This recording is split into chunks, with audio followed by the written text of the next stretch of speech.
Amchani borok rokni kokhnaka tai borokni Jwngjal tamo tamo tong tai butikhe borokno Jwngjal yakari nai aborokno ti lukurok bai kok salaika hasteni gojab mantri okra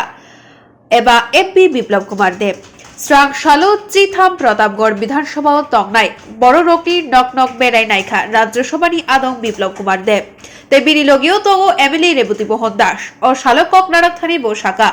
আগেও আমচেরি লুকুরক লামা কথুতি হিমানি তাবুখে বরক paper blog নি লামা মাটখা তাই তাবুক বরক বেলাই নতং হুজা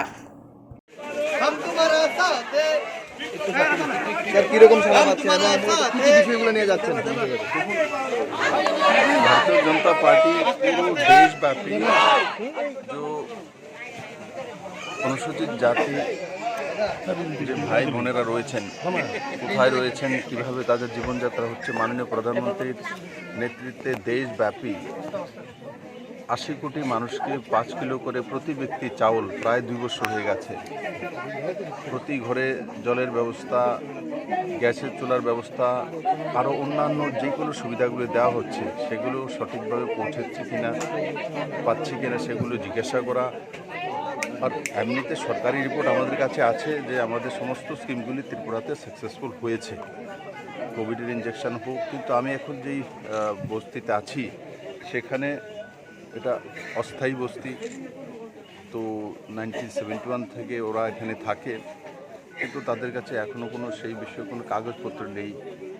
বিভিন্ন ঝামেলা রয়েছে সেগুলো যদি complete করা যেতে পারে তাহলে প্রধানমন্ত্রীর যে বাকি সব স্কিমগুলি সেগুলি নিশ্চিত এই বস্তির মধ্যে লাগু করা সুনিশ্চিত হয়ে যাবে আর আমি আশা করি ভারতীয় জনতা পার্টির সরকার যেভাবে কেন্দ্র এবং রাজ্যে চলছে ডাবল ইঞ্জিনের সরকার ত্রিপুরা রাজ্যে মানুষের সার্বিক যে জীবনযাপন করার মান উন্নয়ন হয়েছে পার ক্যাপিটা ইনকাম বেড়েছে আর আগামী দিনে আরও সুন্দরভাবে জীবনযাপনের মান উন্নয়ন হবে এটাই আমি আশা করি এবং মানুষের সঙ্গে সম্পর্ক করার জন্য আজকে আমরা সবাই মিলে এসেছি এখানে মাননীয় বিধায়ক রেবতী মোহন দাস রয়েছেন এখানে ডেপুটি মেয়র মনিকা দাস রয়েছেন ভারতীয় জনতা পার্টির সমস্ত যুব মোর্চা হোক এসসি মোর্চা হোক বিভিন্ন মোর্চার কার্যকর্তা রয়েছে মাদার কমিটির লোক রয়েছে